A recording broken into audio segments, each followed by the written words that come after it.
You're recording. Okay, I'm gonna call the Arundel Planning Board Special Meeting, March 5th, 2015, to order at 7:11 PM. We're at the fire station. Let's start with a roll call. Marty Kane. John McHenry. Bob Coon. Roger Moore. Rich Canong. James Lowry. Rory Burgee. Tab Redway. Okay. We have before us the approval of the agenda. We have approval of minutes for February 19th. We also have February 26th, but I think we need to table the 26th because the findings of fact are not part of the minutes. So we will look at the February 19th minutes. We have proposed ordinance changes. We're reviewing the proposed Alfred Road District on Route 111 and a discussion of signage performance standards, and then the planner's report. Make a motion, we approve the agenda. Second. Motion's been made and seconded. All those in favor? It is unanimous. So let's start with the minutes of February 19th. I move to approve as written. I will second, but request that we open it for discussion. Motion has been made and seconded. Any discussion on the minutes? Clarification, Ted, you're probably the best person to do this. Page 2, third sentence, or the second sentence from the bottom. Hold It on, says, I'm gonna catch up to you. that's okay, you'll know the answer real quick. Okay, go It ahead. says seasonal cottages, we just received conditional approval for TIF, which we'll need to report on in 3 years. Do we not have to report each year for 3 years, correct? Okay, so minor change. So instead of in 3 years, for 3 years. Right. I would say annually. Annually, 3 For years. 3 years. Right, okay. That's all I have.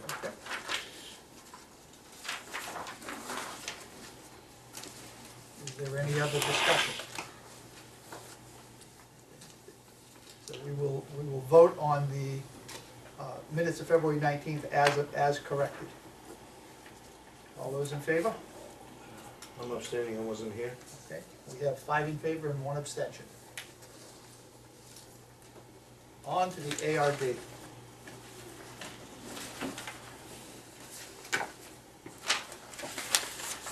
Do we have a lot of stuff to discuss on this that we still need to go over? Because I'd like to put it over that and move on. Jimmy, do you have anything that we need to cover based on the information that's been provided to us? Well, we had to resolve that sign, lights, high definition, and all of that, right? I mean, we've got the time and the rest we voted on. But there was a note in the minutes that we just went, we didn't make the decision on having a business name there or something. That's the only thing I could Right, the remember. digital signs. The digital signs still remain the issue. And unfortunately, we don't have a whiteboard here, of course. Did that some color digital one. Yeah, that's not a digital whiteboard. Oh, I can get up digital. there and draw on it. Oh, okay. But I don't think that's a good shape. Oh, I'm in trouble. At the last meeting,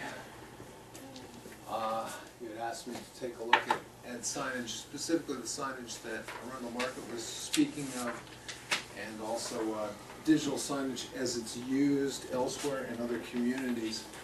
And I have some visual images of these movies of them, but can't project to give you an idea of what these digital signs are. So,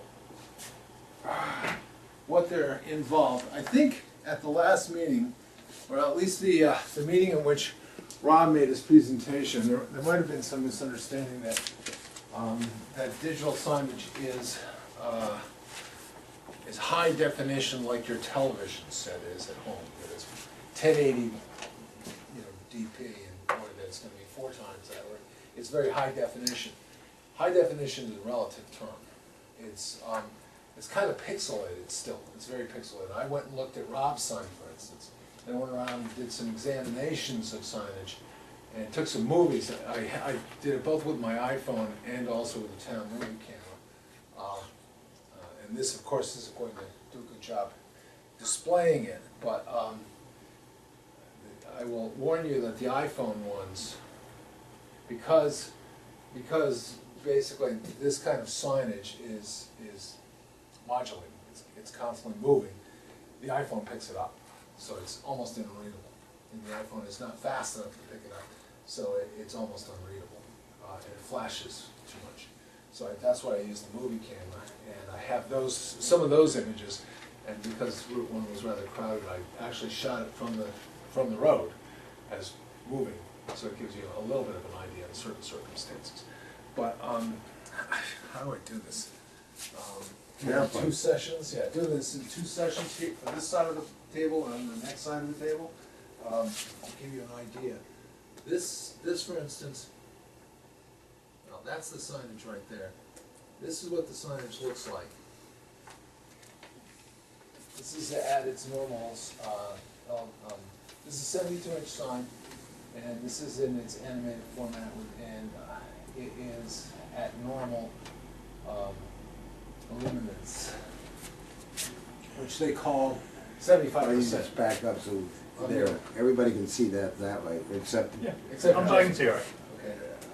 well, That's high it's, definition It's very, compared to the other side. well, when you look at it, it's extremely pixelated, because remember, this is a sign that's this big, it's restricted down to this. Yeah, I mean, what's a square, It depends on the Footage of that distance sign, that that you are from the that sign. sign wouldn't fit Right. anywhere in a Right. audience. Yeah, that's not the sign he's talking about having, is it? That's his sign, That's his sign. that's his sign. How big is that sign? It's 72, I think. Here's another image. I asked them to tune it down, and this is 5%. This is the 5% illumination. That gives you the scale. As you're working this walking. So it's 6 feet long by, Just about. It's actually less, I think it's 7 inches.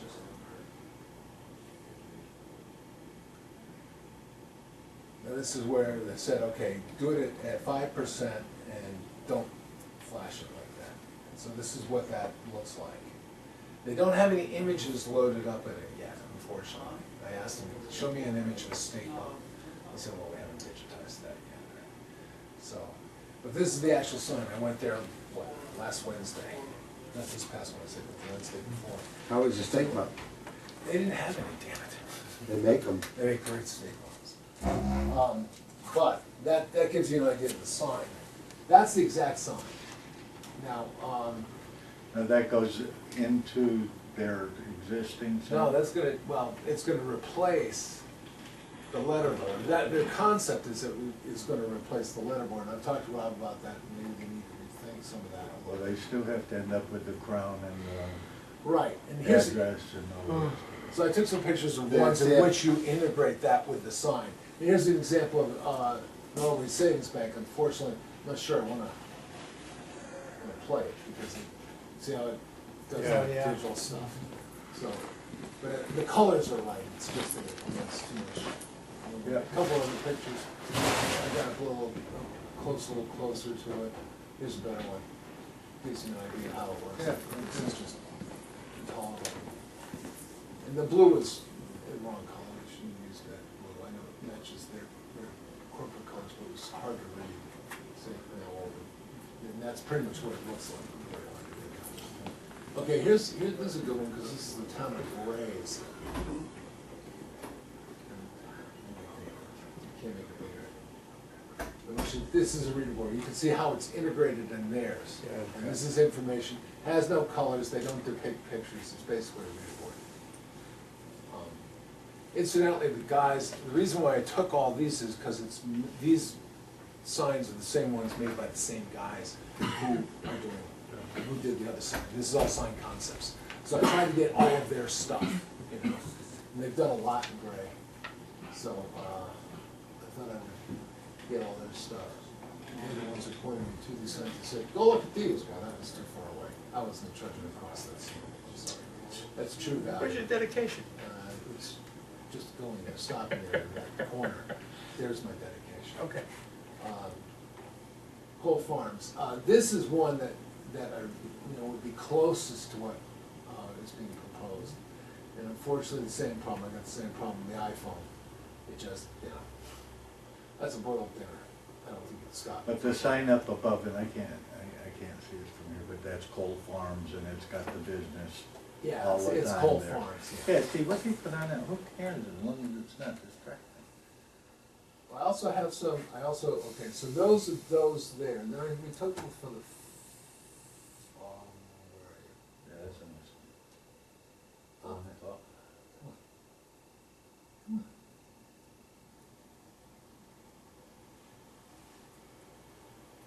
Okay, this was the other one, with the camera, you still see the modulation at least, Is that a bunny off to the left? that's one. At a clamshell? Good use. Okay, there's a typical reader board per That's the se. one in Wells, right? Yeah. These are all done wells, I didn't get it to start off. This is, Bull and Claw, Yeah. Yeah. Mhm. which you've seen before.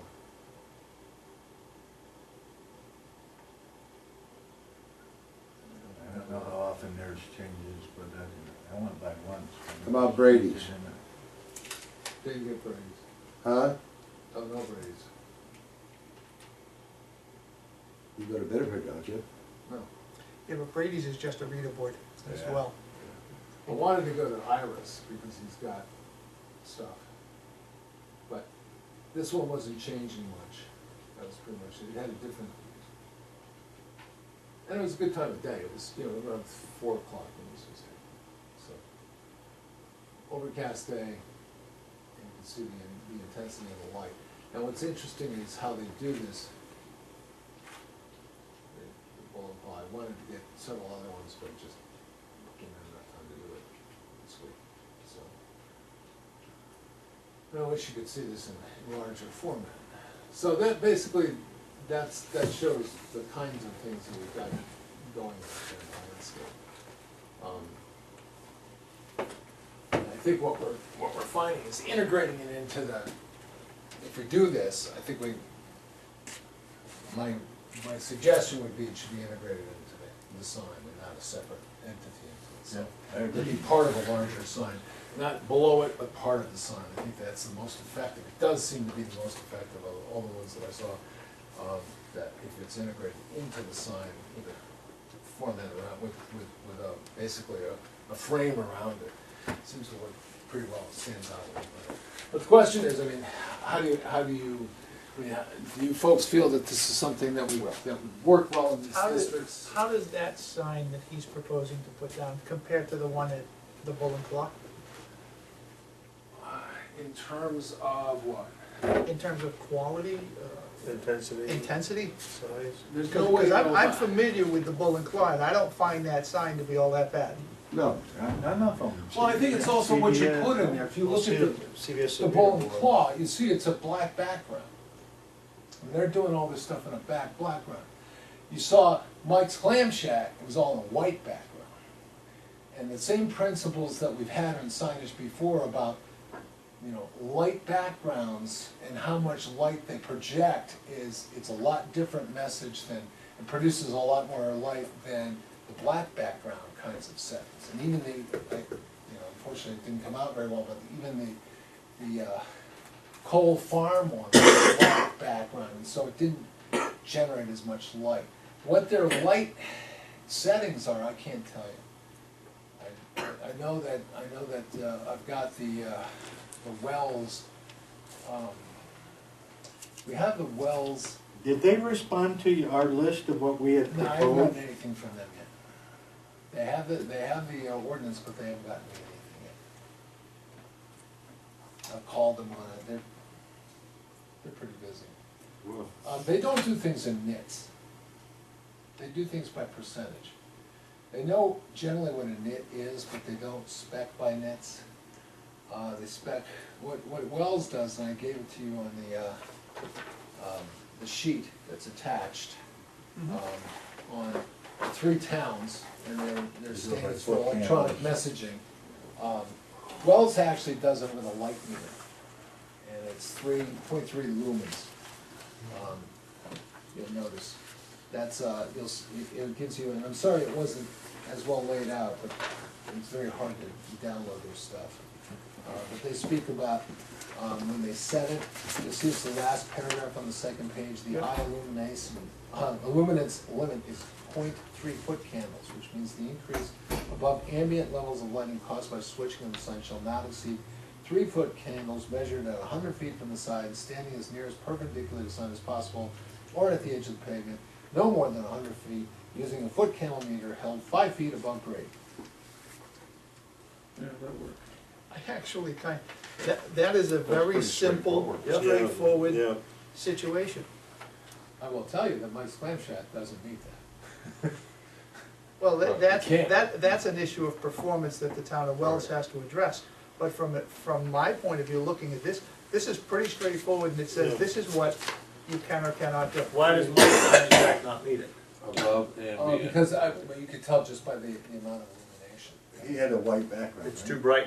Yeah. it was Yeah. way too- And he can change the background. And see, the other thing is, it's not just foot candles, it's also, the field of, it's not just the illumination, and there we're just looking at illumination. I think it's also the field of light that you can have, and how that can be very distracting as you're driving. I think it would be, I think we should use the same principle that we're using with interior lit signs. Basically, you know, lighter on a dark background. Doesn't have to be black background, but lighter on a dark background. Because you see the difference between bull and claw and Mike's, for instance. Well- I'm not picking on Mike. No, but question It just is, really, first of all, reads better, and second of all, it doesn't blind you.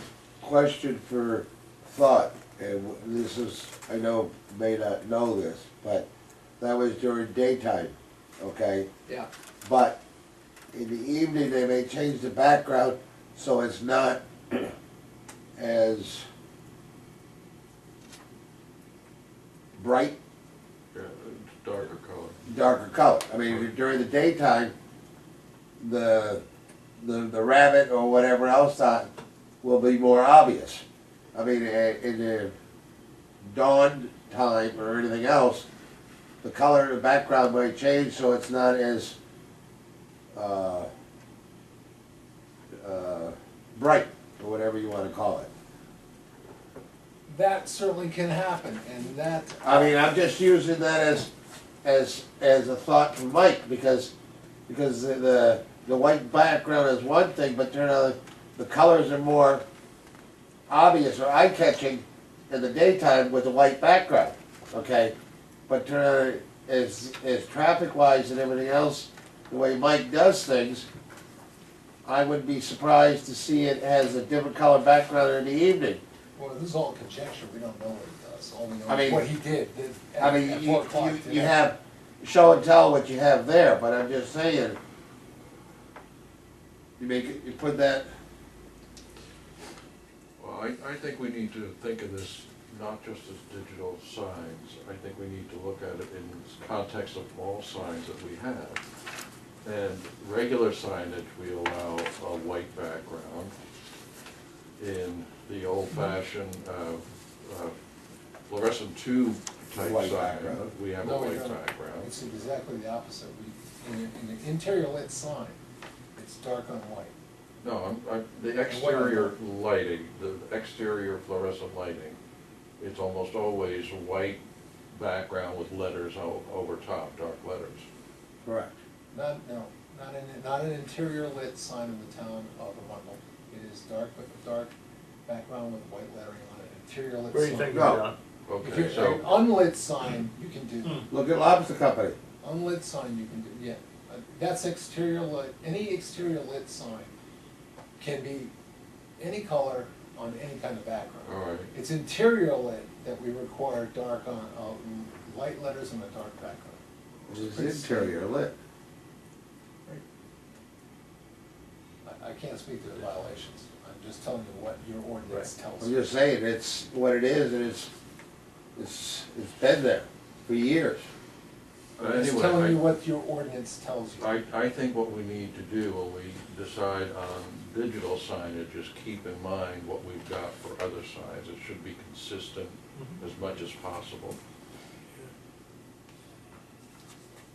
The only difference really between a digital sign and other signage is that there's a possibility of motion on the digital sign. That's really the only thing. In terms of brightness, you can make an exterior lit sign almost as bright as a digital sign. You know, if you have reflective paint, for instance, you can make it way bright, and there's no ordinance against using reflective paint. So let's just make sure we stay consistent and not overly restrict. The other what I see as an over-restriction, if we go that way, is asking this to be part of larger signage, because you're increasing the cost to the business of putting up a sign like this. So if you want, for instance, a digital full motion sign, and it costs you $7,000 or whatever it is, it's gonna cost you that much more, because you have to build it into a larger sign and put all the other stuff with it. Well, I think if we go back and look at the pictures, I think the difference is one of separation, John. There's